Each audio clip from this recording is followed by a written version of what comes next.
اللہ کو راضی کرنے کی دعا، تہجد کے وقت سب سے اچھی دعا۔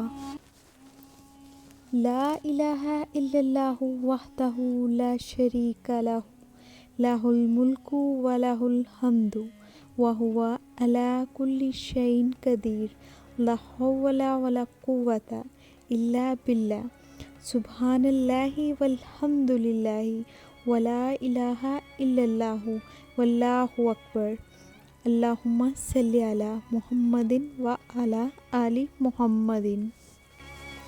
تہجد کی نماز پڑھنے کے بعد ایک مرتبہ یہ کلمات پڑھ کر دعا مانگیں، اللہ تعالیٰ راضی ہوگا اور دعا قبول ہو جائے گی۔